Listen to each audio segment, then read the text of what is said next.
warahmatullahi wabarakatuh. Salam sejahtera untuk kita semuanya.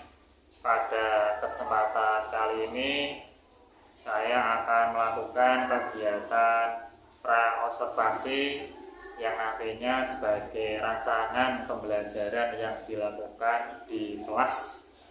Dalam kegiatan ini dimaksudkan untuk mengetahui sejauh mana persiapan pembelajaran yang akan dilakukan. Di sini bersama saya Ibu Devi Aprilia Nurhayati, SPD, selaku guru bahasa Indonesia di kelas 10 yang nantinya akan saya supervisi di dalam kelas. Selamat pagi Bu Devi. Selamat pagi Pak Ari. Sehat untuk hari ini? Alhamdulillah sehat luar biasa. Jadi alhamdulillah kita semuanya siap ya Bu. Ya. Jadi pada kegiatan kali ini namanya adalah pra-observasi. Di sini manfaatnya adalah nanti sejauh mana Bu Devi di dalam merencanakan pembelajaran yang nantinya di kelas, agar nanti bisa menghasilkan pembelajaran yang berhasil, yang menyenangkan dan fokus pada peserta didik. Nah, jadi itu manfaat dari kegiatan pra-observasi Bu Devi. Nah, jadi dari nanti ada beberapa pertanyaan yang akan saya ajukan kepada Bu Devi. Sudah siap Bu? Siap Pak? Ya, jadi yang pertama untuk tujuan pembelajaran yang nanti Bu Devi ajarkan di kelas, mungkin tujuan pembelajarannya mungkin bisa diberikan penjelasan Bu. Oke, baiklah. Di semester 2 ini untuk kelas 10 teks negosiasi ya Pak. Untuk tujuan pembelajarannya yang pertama, peserta didik dapat menganalisis dan menilai informasi berupa gagasan atau pesan dari teks non-fiksi. Nah, teks non-fiksi ini lebih diarahkan kepada teks negosiasi. Tujuan pembelajaran yang kedua, yaitu peserta didik dapat mempresentasikan teks non-fiksi tadi, yaitu teks negosiasi. Jadi ada dua. Terima kasih. Tadi tujuan pembelajaran berkaitan tentang materi teks negosiasi. Tujuannya ada dua yang sudah dijelaskan oleh Bu Devi. Ini menarik sekali. Yang kedua, rancangan pembelajaran. Mungkin bisa diberikan suatu uraian Bu Devi. Seperti apa rancangan pembelajaran? Mungkin dari strateginya mungkin yang dipakai apa? Mungkin modelnya yang digunakan nanti seperti apa? Atau bahkan nanti metode-metode yang digunakan di dalam pembelajaran di kelas nanti yang bagaimana? Mungkin bisa diberikan suatu uraian. Baik Pak, saya akan coba menjabarkan ya. Untuk pendekatan pembelajarannya saya menggunakan kontekstual. Karena negosiasi ini adalah kegiatan yang disadari maupun tidak disadari oleh peserta didik melakukan kegiatan ini Pak. Jadi lebih pengalaman siswa ya. Untuk model pembelajarannya menggunakan diferensiasi. Lalu medianya adalah peserta didik sebagai role model atau praktikan dalam proses negosiasi tersebut. Seperti itu. Ya.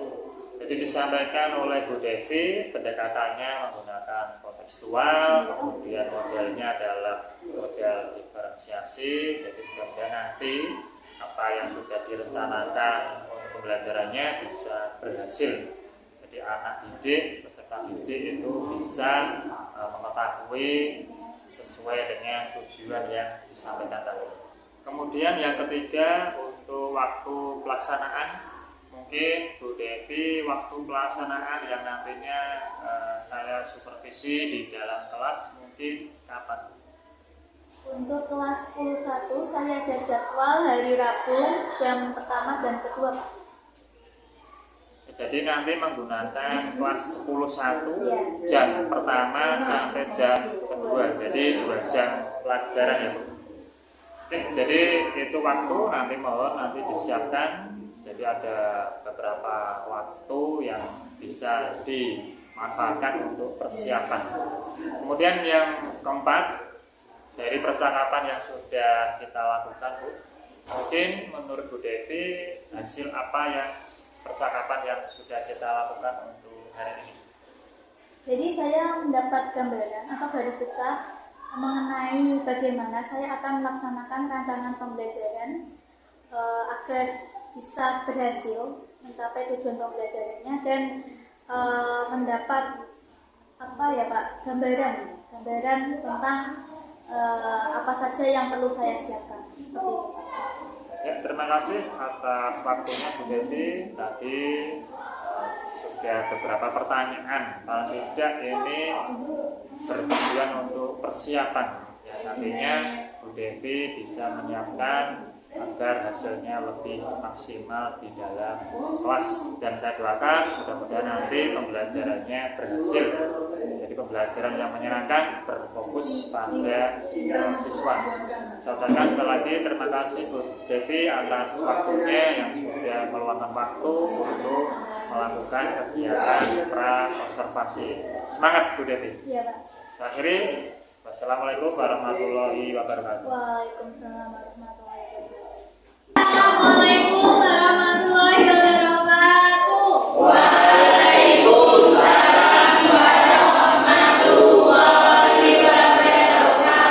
Bagaimana kabarnya hari ini, anak-anak? Alhamdulillah, luar biasa ya.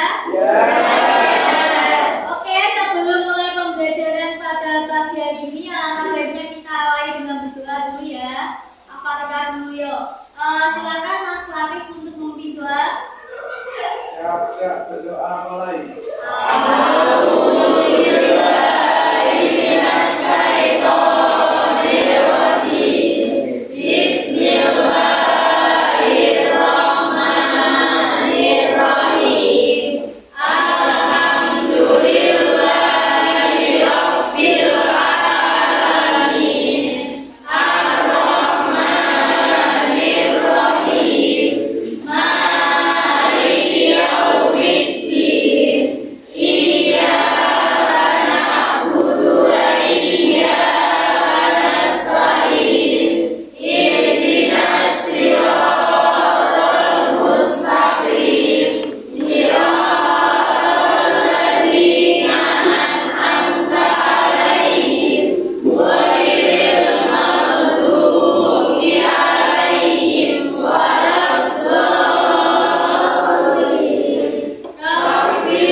Budi presensi kehadiran dulu ya anak-anak.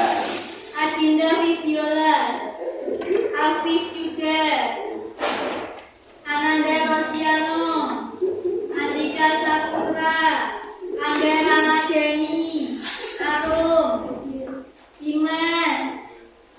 Kamu belum kenapa Mas? Enggak ya, kencana ya. Joni, Fajar, Febria Kumaisaro, Ibnu Latifur, Ija. Oke anak-anak, pagi hari ini kita akan belajar mengenai apa? Mengenai apa? Teks negosiasi.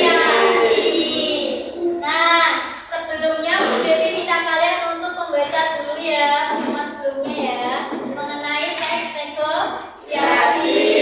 Nah, di pelajaran teks negosiasi ini kita akan belajar mengenai satu, dapat menganalisis dan menilai informasi berupa gagasan dari teks konstruksi, itu teks negosiasi.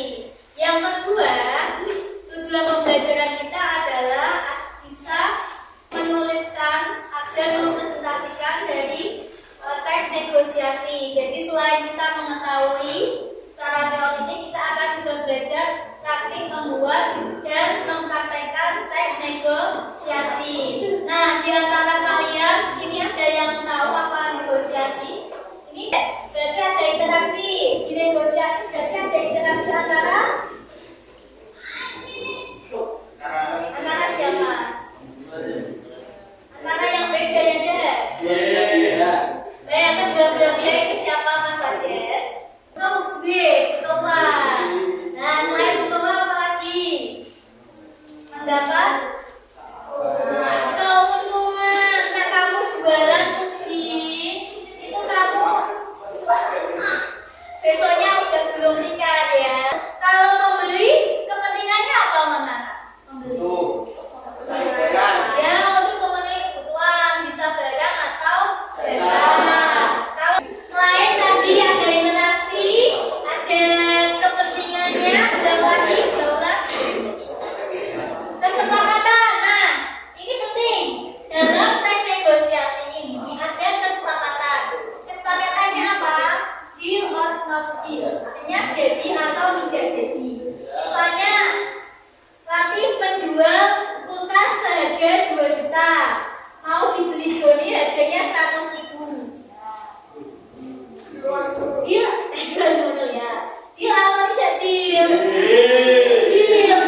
negosiasi ini tidak hanya terjadi antara pihak penjual dan pembeli. Misalnya ada kasus, misalnya Mas Joni terlambat di kelas, di jamnya Bu Devi, negosiasi. Bu, maaf saya terlambat. Kenapa Mas? Macet Bu, kan beli macet misalnya. Nah, ya negosiasi. Boleh nggak Bu? Saya masuk ke kelas. Akhirnya Bu Devi bilang, ya monggo, tapi baca asma husna dulu. Itu masuk salah satu negosiasi nggak?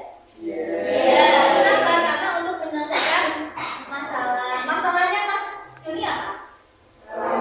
Mengarahkan pada tujuan praktis. Nah, tujuannya tadi sudah dijelaskan. Tujuan negosiasi itu apa? Apa ya tujuannya ya? Anu itu apa? Tujuannya tes negosiasi apa tujuannya? Ya, memperoleh kesepakatan, sama-sama membuka, sama-sama mendapat apa yang diinginkan. Lalu cara itu apa?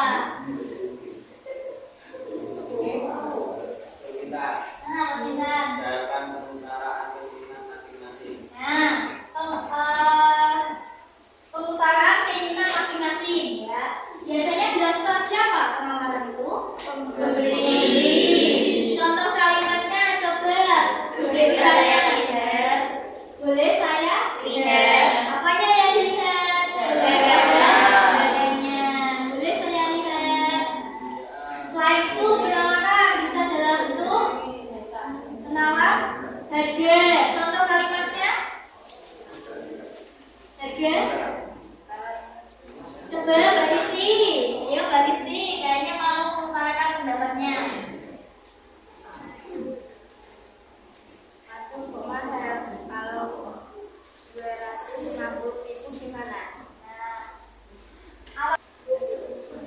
Ada berapa sih kaidah kebahasaan dalam teks negosiasi? Coba sebutkan Mas Saiful yang pertama apa?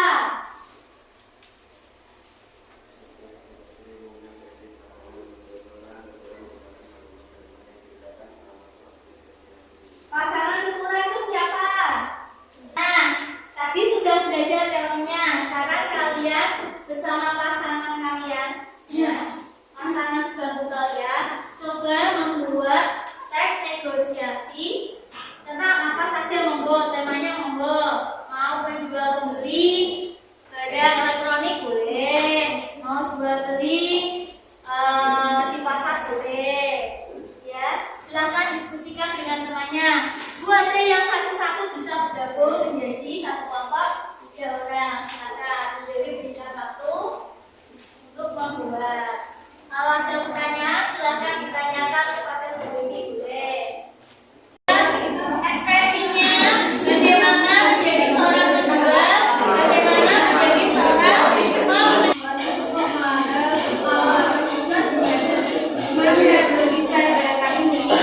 Assalamualaikum warahmatullahi wabarakatuh.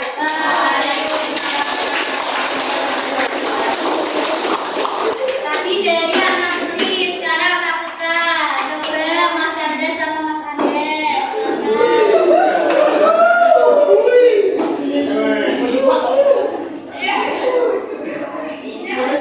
Mas Andes sama Mas Andes.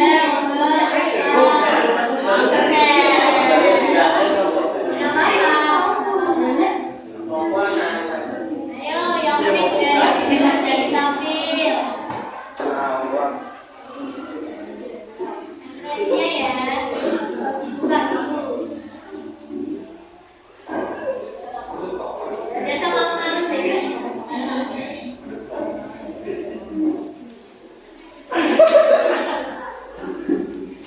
Assalamualaikum warahmatullahi wabarakatuh.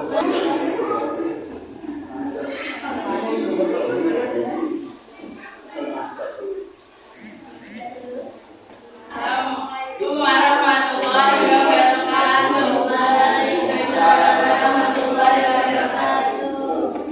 Teks negosiasi Jepang dan Indonesia. Misi masa seberapa berapa?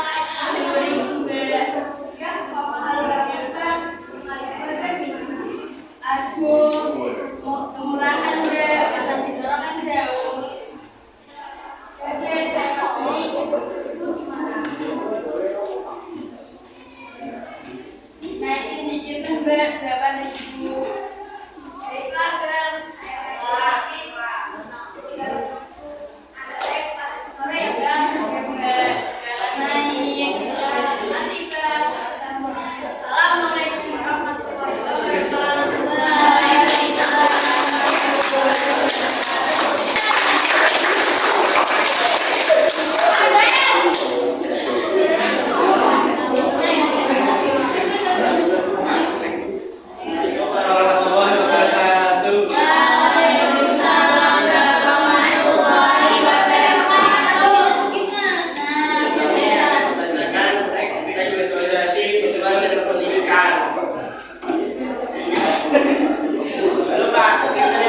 Mas, terbilang Mas.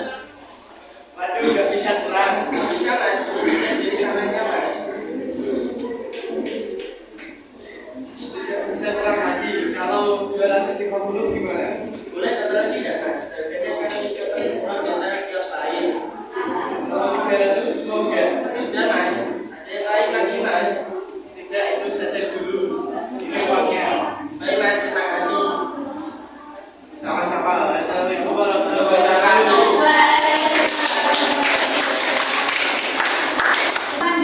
Manfaat kita belajar mengenai teks negosiasi itu apa sih manfaatnya? Ya belajar untuk apa belajar? Ada yang bisa? Untuk bisa bernego, untuk bisa menyatakan pendapat kita. Lalu bisa apa lagi?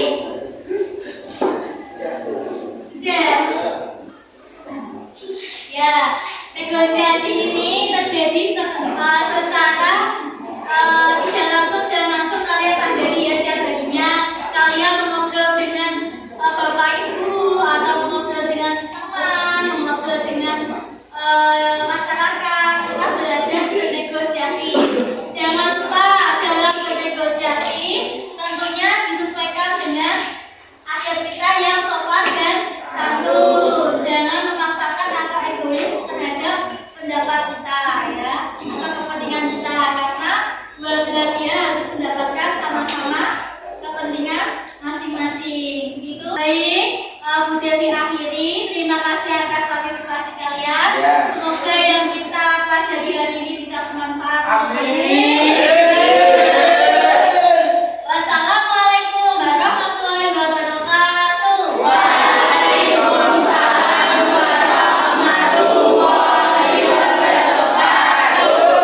Assalamualaikum warahmatullahi wabarakatuh. Masih bersama dengan saya Dwi Ari Suwandi SPD CGP Angkatan 9. Pada kesempatan ini saya akan melakukan pasca observasi yang sudah saya lakukan observasi di pertemuan yang lalu. Masih bersama dengan saya Ibu Devi Aprilia Nurhayati. Selamat pagi Bu. Selamat pagi Pak. Dan juga ditemani oleh PP saya Ibu Soehartiati. Selamat pagi Bu. Pada kesempatan ini untuk kegiatan pasca observasi yang sudah saya lakukan di kelas, ini nanti tujuannya berkaitan dengan perbaikan untuk proses pembelajaran. Jadi Bu Devi mungkin perlu diketahui bahwa kegiatan pasca observasi yang akan saya lakukan ini bertujuan untuk mencari mana bagian-bagian mana yang perlu dikembangkan, bagian-bagian mana yang perlu diperbaiki. Jadi tidak mencari-cari kesalahan. Jadi perlu Bu Devi untuk memulai pasca observasi kali ini ya.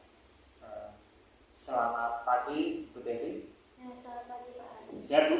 Ya, alhamdulillah. Jadi pada kesempatan kali ini mohon waktunya sebentar Bu untuk melakukan kegiatan pasca observasi yang kemarin sudah saya lakukan observer di kelas yang sudah Bu Devi lakukan di kelas 10 ya, pada mata pelajaran bahasa Indonesia. Mungkin dari pembelajaran kemarin perasaannya bagaimana ketika saya observasi, kemudian ketika di dalam pembelajaran kemarin, mungkin bisa diceritakan untuk perasaannya kemarin bagaimana? Begini Pak Ari, kemarin ada dua hal yang menjadi evaluasi bagi saya untuk mengelompokkan siswa berdasarkan kemampuannya. Ada yang teoretik saja, ada yang lebih jago dalam praktik Pak. Jadi saya kolaborasi antara keduanya, yang jago dalam teori, yang jago dalam praktik disatukan dalam diskusi forum negosiasi tadi.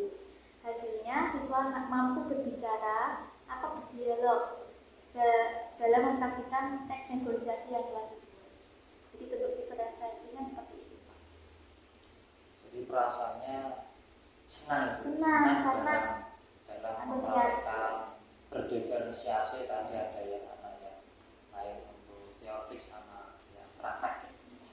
Dari proses yang tadi ya, untuk yang sudah Bu Devi lakukan, ya, mungkin ada suatu hambatan dalam menyiapkan dan juga untuk pelaksanaannya yang sudah disahkan, kemudian pelaksanaannya kemarin apakah ada hambatan yang Bu Devi temui?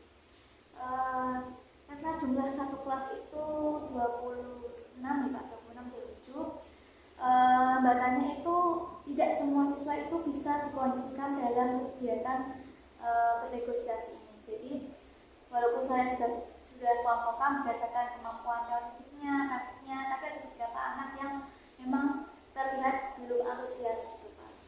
Itu sebagai evaluasi refleksi bagi saya untuk bisa memberikan hal yang lebih baik, mempersiapkan. Baik, untuk selanjutnya mungkin apa yang perlu diperbaiki dan direncanakan dalam menghadapi siswa tadi yang belum memahami teks negosiasi atau eksposisi, mungkin kedepannya mungkin apa yang perlu diperbaiki dan direncanakan? Lebih ke itu ya Pak, biar membuat anak-anak menjadi antusias. Bagaimana caranya itu dengan mungkin menggunakan fasilitas media pembelajaran seperti Canva atau Capture. Jadi anak-anak tuh mungkin lebih suka ketika langsung berhadapan dengan hal-hal yang disenangi dalam negosiasi. Jadi lebih ke bukan diberikan tema tapi bergantung kehidupan sehari-hari anak-anak. Jadi Bu Devi ini yang perlu diperbaiki tadi menemukan tadi membuat media pembelajaran atau memanfaatkan media pembelajaran di dalam kegiatan pembelajaran. Kemudian yang direncanakan tadi membuat kemudian apa bentuk komitmen yang Bu Devi lakukan terhadap rencana yang sudah tadi dijelaskan oleh Bu Devi tadi? Jadi komitmen yang saya akan lakukan itu ini Pak. Jadi sebelum pembelajaran itu anak-anak diberikan refleksi terlebih dahulu dari materi sebelumnya. Apalagi negosiasi ini kan ada 2 kali pertemuan. Pertemuan yang pertama kemarin sudah disampaikan tentang pengertian dan unsur-unsurnya kemarin.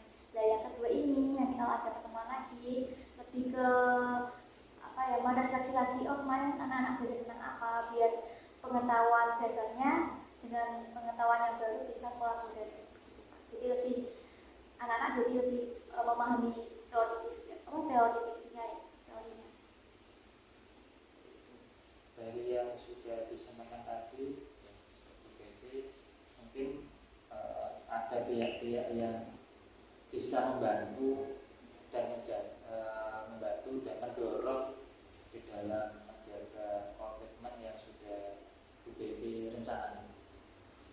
Begini Pak, kalau pembelajaran bahasa Indonesia itu kan terhubung dengan mapel yang lain. Jadi komitmen yang saya akan laksanakan yaitu meminta bantuan kepada Bapak Ibu guru terkait mapel terkait materi yang akan disampaikan. Misalnya dalam negosiasi kan bisa diterapkan oleh mapel sosiologi tentang hubungan dua manusia yang saling berkomunikasi itu kan bisa Pak, atau misalnya ditambah tentang sumber daya alam kayak gitu.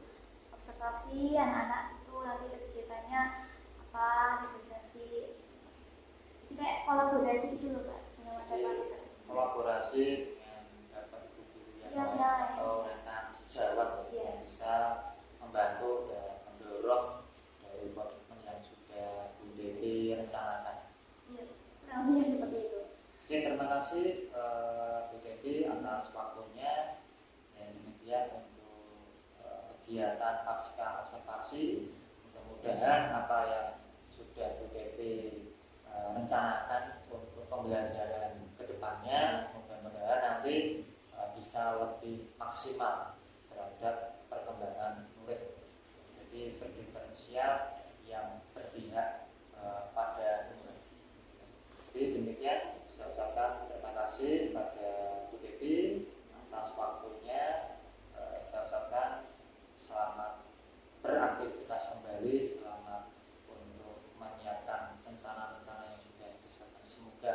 selalu begini.